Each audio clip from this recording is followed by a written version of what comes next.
Welcome to Superhouse, and once again, I am Ben Wan, the man who knows too much about Batman, and I'm joined by my co-host. It is I, Andrew, and I'm here once again to talk about the Bat with thee. Yes.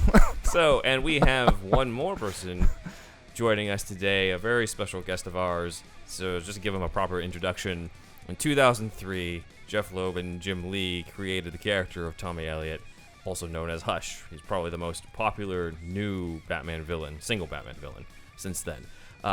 Since that time, there have been 3 actors to play Tommy Elliot in live action, but the only one who I actually wanted to see turn into Hush is the very first one who guest starred in Gotham Season 1, Episode 8, The Mask, and that is our guest today, actor Cole Vallis. Welcome to the podcast, Cole. Hey, everybody. Thanks for having me. Thanks for coming on, man. Thank you. So, obviously, let's just get right to it. What led to you getting cast on Gotham as Tommy Elliot? I've been acting ever since the age of 8, and I believe it was 2014 when Gotham came out. So I was going around town, doing auditions every other day, and some auditions you prepare for more than others, and this one was actually one that I didn't prepare for as much because I had 3 other auditions that day, so I was like running around and I was super stressed. And I think just kind of like the idea of not any pressure like added on to this was just helped in the audition room. So I wasn't really nervous at all, and I went in and I read for the role. I did the scene when I was like confronting him about his parents, and we did that, and then they called me back and they said, hey, we'd like to have you on the show, and it was great. We did another audition after that and met with some producers, and then from then on I was on the show, and I started to do more and more research about Tommy Elliot and Hush and how interesting of a character he actually is, because previous to the show I had no idea about Hush actually, and I feel like he's such a cool character that everyone really should, because I feel like he should be a bigger character in the world in general just because of how much he relates to Bruce. Absolutely. So you weren't familiar at all with this character? No, I wasn't. I had to do I was like, who the heck is Tommy Elliot? And I was like, are they making this guy up? Do the producers come to you and be like, you're going to be the first, and there's going to be a lot of people that are going to like you and hate you all at the same time because you're the first to play this big character? Did you have any kind of break that producers sit you down and have this kind of discussion with you? There wasn't anything like that, but the one thing that happened is they released my picture before the episode came out, and they're like the newest villain, and they were like hyping me up a little bit, and there was a bunch of people online like saying, "Oh, this kid's gonna be the Joker.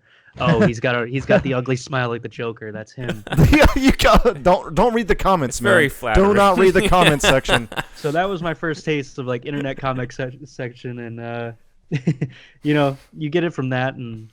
But everyone seemed to be really nice about the show. They all knew it was a character. Everyone seemed to like my rendition, from what I got. Mm-hmm.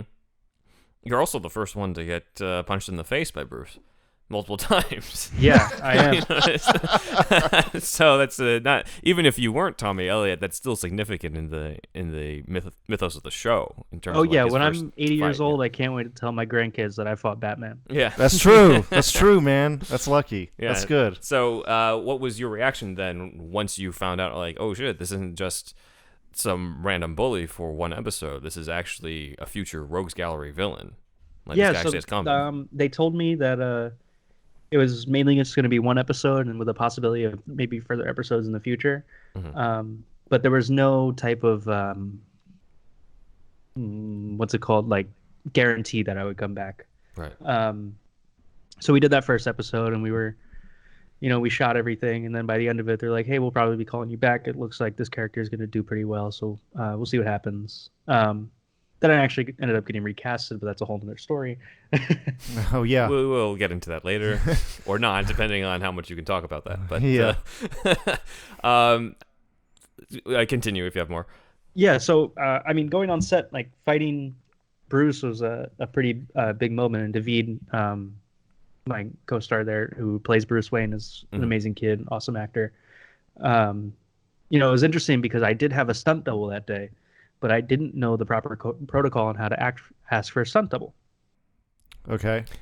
There's one shot where my head goes right past the camera, and I had to like throw my head on the ground about 4 inches from the camera, and I really wasn't comfortable doing it.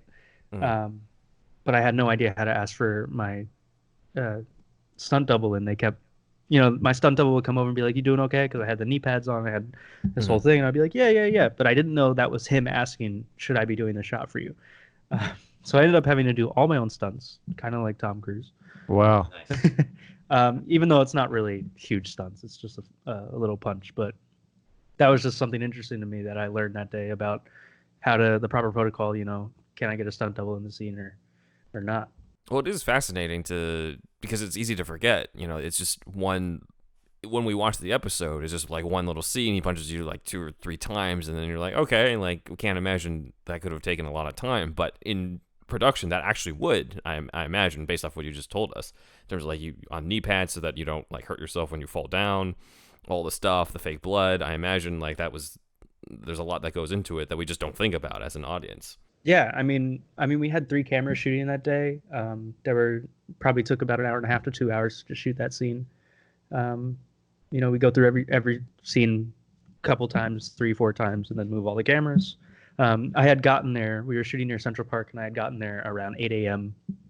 And they were like, "Hey, we're not sure if we're going to use you at around 10 a.m. or if we're going to have to use you later in the day at 4 p.m., depending on how the schedule turns out." I was like, "Okay." Good old production. Yeah, exactly. And I was sitting in my trailer, and it was like noon. And I was just like, I was exhausted because we had been filming late the night before. So I took a nap, and I was in my outfit already for the costume, the white shirt and all. And I fell asleep, and one of the showrunners comes in and knocks on my door and is like, "Hey, we're ready for you." And I was like, "Cool." And I come out, and my shirt's wrinkled from sleeping on it, and they were all upset. Oh, man. Yeah, they were like, "Oh, no, we got to get you to costume, and now we're running late." So costume is mad at me. I'm in the middle of Central Park with no shirt on, like walking the set.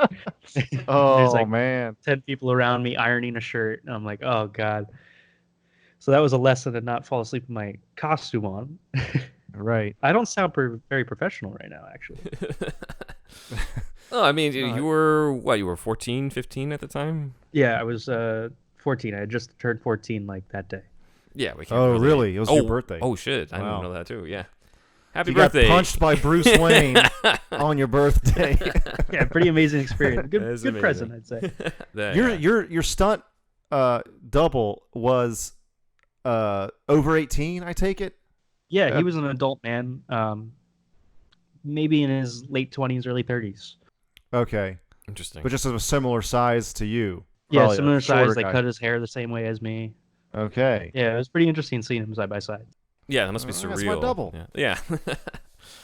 Did you get to interact much with David or Sean Pertwee outside of the scenes that you shot? Only during the scene, mostly because Sean Pertley was either shooting another scene that day, or David actually had to go into tutoring at most points. So when you're a student on set, you have to do tutoring on hours, a certain amount of hours a day. So David, after he would shoot the scene, would have to go straight to tutoring. I hang with Sean Pertwee a little bit during lunch. He's a super cool guy. I mean, Seems he's like it. acting royalty, so it's just amazing to be around him. Yeah. Was there anything in the episode that was cut out? I don't believe so. Put everything in there, all the punches. Yeah, all the punches were in there. I think they may have even added a few to that. Do you know? Is there a reason why you won out over the other actors? What did they say? The casting director say you get punched really well, or like? I think I had a punchable face or something. Oh man! Yeah, it's a common role for me to be playing the snobby bully, so I get typecasted in that a lot. You've already been typecast, you say? Oh yeah. Wow. Snobby bully is my role. Wow. So if you need it, give me a call. Okay. Was that before Gotham, or is it because of Gotham afterwards? They're just like, let's get this guy back as another thing. It could be because of Gotham. I knew I went out for it a lot before that, but I've started to get it more and more after that. Got it. I would imagine, yeah. I mean, that's kind of par for the course with a lot of stuff in Hollywood, I guess. Yeah, Yeah, it you seems just like you just got to roll with the punches, you know.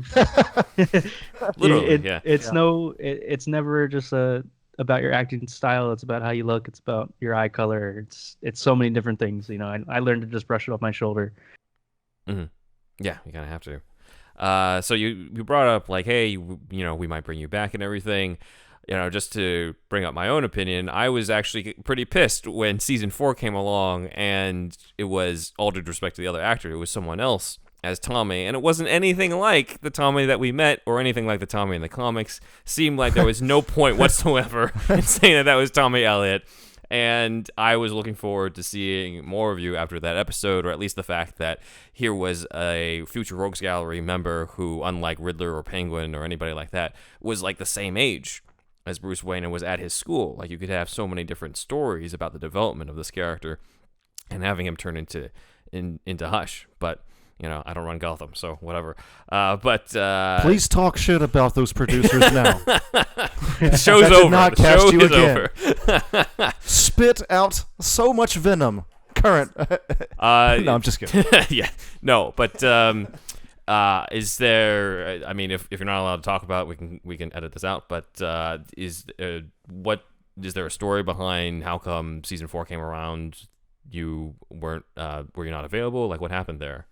I'm not going to say too much about it, just because that's their decision and what they want to do. But he does bring, like, Cole does bring up a good point. They were brutal with the recasting, with just about almost all the like supporting characters who weren't already regulars on that show. Like, there were 3 different Poison Ivies. It was ridiculous.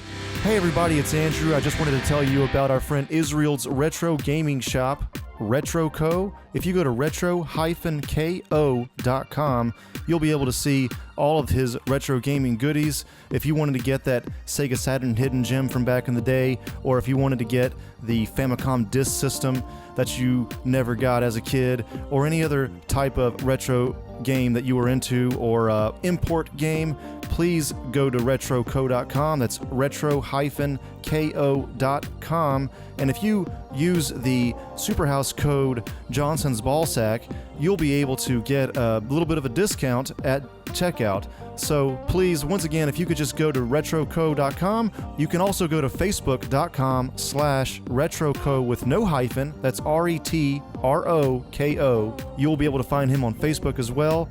If you were looking for that PlayStation import game that you never got, if you were looking for that Mega Drive game that you never got, or any other kind of retro game, any import game, it could even be European, Israel also curates bundles at RetroCo, and he'll curate that bundle just for you. So please, go check him out. If you put in the code Johnson's Ballsack at checkout, you'll receive a SuperHouse discount. yeah, it's nothing against them that I hold against them. It's you know, it's their decision to do. You know, they're the one that put the money behind it. They have full rights to the show.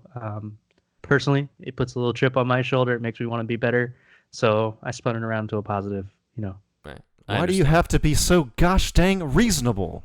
Obviously, he's the opposite to Tommy Elliot in Yeah. real life, everyone. Yeah. Well, as a fan, I will say that they made the wrong decision, and they absolutely should have brought you back. And I even, if you're not, you know, super familiar with us at SuperHouse, we are film school graduates ourselves. I graduated with studying screenwriting, and I did write a spec for Gotham at one point, which had Bruce Wayne investigate the deaths of certain kids, and I wrote in your Tommy Elliot in a couple of the scenes in the spec where you guys played chess, just like in the comic, because Bruce wanted information from your character, and it was like it kind of ended in almost a stalemate sort of thing, because Bruce really just wanted the information. He wasn't really interested in winning the game, but Tommy was obsessed of like beating, like using his brains to beat him, sort of thing, especially as a comeback for getting punched in the face in that episode.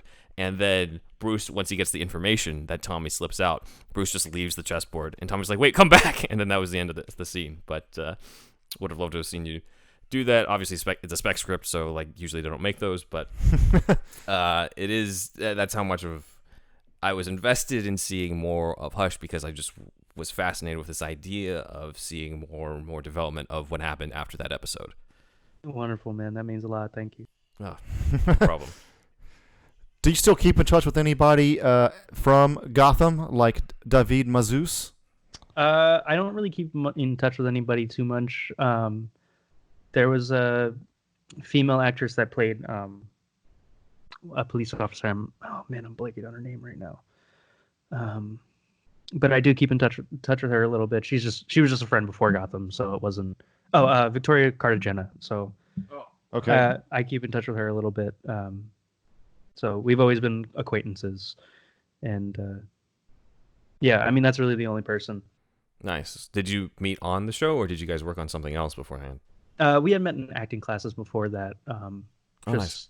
Friends of friends, and working around the scene in New York. We actually never worked together on the show. Yeah. I was yeah, curious. I'm just right. like, well, wait a minute. How did that happen? Because like Montoya never showed up at the school, so I'm like, that would have been interesting. But Yeah. yeah, that makes a lot of sense. So right now I was looking at your Instagram, and it says you're currently at MSU working as a cinematographer. Is that correct me if I'm wrong on that? No, yeah, you're totally correct. Okay. I'm at Montclair State University right now in New Jersey. It's probably my last semester here right now before I go out to work. And yeah, I'm becoming a cinematographer, director of photography. Working hard at it. As acting started to slow down, I started to try and keep myself in the business somehow. Smart. That's cool. Why? What cinematographers do you admire? I mean, you got the standard Deacons and whatnot. Is anybody like Yeah, that? Deacons. Deacons, I love Alfonso Cuarón. There's also this director, Roy Anderson, who makes some pretty wonderful films. Okay. Yeah, I love it all. I mean, I watched Birdman, and that's what really got me into this whole cinematography thing. Really interesting. Okay. Basically, I was curious after Gotham or so. Now that you were familiar with the Tommy Elliot character, did you explore more Batman stories? Do you have any favorite Batman stories that you've read or seen movie-wise? Like, have you kept up with the character? That was kind of my question on this. I know the character's been growing really fast since he's been on the show, and that's a great thing to see. I try to keep up with Batman and everything that he does, but it's just tough for me. I not a big I never really read comics as a kid. I never did all that. But I've always loved having just discussions about which superhero would win. Yeah. And I will settle the discussion that Batman does beat Superman. He does have a piece of kryptonite in his utility belt. You guys can look that one up. Yeah, I mean, I used to love all the old movies. I just went out to go see Joker. The Dark Knight Rises is one of the best films I think ever made. So, it's a great world. Wait. You like Rises more than the first two? Or I did you do. mean the... Wow, Oh. interesting. Okay. That's not a Since the Dark normal Knight response, is I so think. popular, usually people love that one. So, what is it about Rises that you love about that in terms of a movie making perspective, in terms of acting perspective, both? Like, what draws you to that one out of the three? The acting is amazing, with Heath Ledger and everybody, and I feel like it's the most real one. It's the most one that hits home with the average person, less of a superhero element. And Right. all of the morals that people have to deal with on a daily basis are shown in that movie. And something we even watch in film school now to Really? teach us about morals. Yeah. It's like one of the first films we watched our freshman year in film school. Man, they're showing this in film. Wow. Andrew and I we graduated, or we were I towards was the already end out. of it. Yeah, we were towards the end of it when the movie came out, so we never really got that experience of people really talking about it outside of I had one screenwriting class where a majority of the class was just discussing the movie, and that was the first day of class because it was that summer that the movie had come out. So when you were in school plays and shit when you were a kid, or did you say, "Mother, I shall become an actor"? How did this come about actually? Well, one thing that my parents always made me and my brother do was just try things. So Okay. every weekend it'd be hey, let's try this sport. Let's go do a dance class. Let's go try acting. And acting was one of the things that just stuck with me. So I went to my first class at 8, and Okay. I love with it. I just started rolling it. First job at 9. Shooting like little commercials and doing some voiceover work, and I just kept doing it, kept loving it, kept working at it, and that's really how acting came. I did the plays in school. I just rewatched a tape of me doing Grease when I was in like the 2nd grade. It was Nice. quite funny. That's how it really all started. We just like to try things in my family, and whatever sticks, not forced to do anything. Okay, that's cool. And you're from New Jersey, so you would probably go and audition mostly, well, I guess, exclusively in New York. Yeah, so it started off mostly just going to New York, and then as I started to get my name out there a little more and book some roles like Gotham, Madam Secretary, and stuff, I would send a lot of videotapes out to LA and try to get work out there too. Okay, cool. Nice. So I think that's it in terms of the major questions. So we Yeah. do you have anything to plug? We found you through Instagram and we follow your Twitter. Would you like to plug those things? Yeah, absolutely. So, hey everybody, my name is Cole Vallis, and if you'd like to follow me on Instagram, it's at ColeV5. You can follow me there, and then Cole Vallis on Twitter. Thanks so much. SuperHouse Podcast, everywhere what you need when you need it for Batman. Exactly. Damn, that was good. we need to we need to use that audio clip for solid. I enjoyed all that time. thoroughly. Actually, I do want to have like fans, please call in, use the voice recorder app on your phone, and then share that to SuperHousePodcast at Gmail.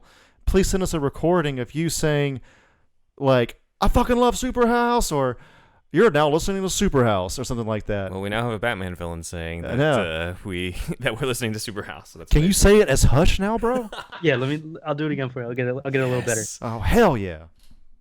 Hey, this is Cole Vallis, Tommy Elliot, and Hush from the TV. I messed up. Take 2. It's okay. Hey, this is Cole Vallis, Tommy Elliot, and Hush from the Fox TV show Gotham, and you're listening to Superhouse. Everything you need to know, Batman. Oh, that's so good. Woo! Damn, that was good. You sure you still want to act anymore, man? Oh, I'm still doing it. Just You probably could do both. Yeah, he's doing both, acting, cinematography. Are you talking about podcast stuff? Yeah, acting and cinematography, like doing both. There's a few people at my work. I work in effects, Cole, practical effects, and there's a few people that do some other things like writing and other things as well. People double dip all the time in this industry, I guess. yeah, I'm doing my best to keep that acting train going. Still auditioning, still working. Is there anything that you do differently if you had more freedom with the Tommy Elliot role? And anything you wanted to add to Hush, or do you want to put on the bandages someday, or I don't know. Oh, it would be awesome to put the bandages on. Come a different person every time as a plastic surgeon. That would be amazing. Come back to that role and play with it and get even more menacing than I already was. You could own it like the Constantine guy. I forgot his name. Matt Ryan? Matt Ryan, yeah. Yeah, that's true. Start doing the voice acting in the animated show. What did you think of? Because there have been a couple other Tommy Elliots in live action. Gabriel Mann was the Tommy Elliot of Batwoman. Did you have a chance to see that episode? I know that you had heard the news because I saw that on your Twitter, but I don't know if you had a chance to see it yet. I haven't had a chance to see that one yet. I did see the one in season 4 of Gotham. He did a great job as well. But I have to check out the Batwoman one. I've heard about it. I just haven't been able to go out and see it yet. Nice. All right. Well, if we ever have the opportunity to take over these DC films, I know who I'm getting to put on the bandages to be Hush. Wonderful. Thanks so much, guys. Awesome. All right, man. Thanks again. No worries. Awesome, man. You come out to LA, we'll be here. Wonderful. I might be out there soon. Cool. Awesome. Let's hang. Sweet, man. See you, man. Thanks, guys. Take care. All right, everybody. That was Cole Vallis, Tommy Elliot, the first one ever on live action screens. And our first Batman supervillain on the podcast. That's true, actually, yes. I mean, yes, he wasn't Hush yet, but still, I'd like to think that this is our first one. In the history of Superhouse, I'm usually the one that sets up the interviews. But Ben actually hooked this one up. Thank you for doing that, Ben. Yes, you're welcome. And thanks again to Cole for coming up. This is why we love Instagram. So we can connect and tag so many times. I'm surprised by who ends up liking the post after being tagged in. People are more open to coming on the podcast than you would imagine, than you think. Yeah. You know? Like, I feel like I always felt like I'd be shut down by everybody, but I've only been shut down like a few times. And anyway, thank you, Cole. Yes. Hopefully Absolutely. he will play Tommy Elliot again. That'd be kind of cool to kind of own that role. Or when he comes to LA, we can just do an unorthodox hush thing. Just put it in bandages and just not say that it's hush. It's a fan film. Yeah, exactly. All right, everybody. I'm Thunderwolf Drew on Instagram and Twitter. Please check out Ben heading up SuperHouse Pod on Instagram. Yep. And I am not only the SuperHouse Pod Instagram, but I'm also Ben Juan Ryder on Instagram. And you can also check us out on Twitter, also on SuperHouse Pod, where we also make comments about the Batman stuff or different Batman news. So check us out there, too. we're actually doing Twitter shit now. Mainly Ben is. I do the Facebook shit and everything else. They do like our opinions on Nisa and Talia lately, it seems. Oh, yeah, that's cool. Yeah. All right. And then what else? Oh, we got Shasta Army. Please join the Shasta Army on patreon.com/SuperHousePodcast. It's the $1 tier to become part of the Shasta Army. And then Kooky Nam, shout out to her. Shout out to Alicia. Shout out to Matt Herring. And we're going to, eat some cookies here in a minute. Please check that out on our Instagram. Yep. It'll probably be out before this episode is out. But anyway, yeah. Awesome. I think that's about it. A little bit shorter episode than usual, but We got a that's lot how of it good goes. shit. Yep. Yeah. Awesome. All right, this is Andrew signing off. This is Ben signing off.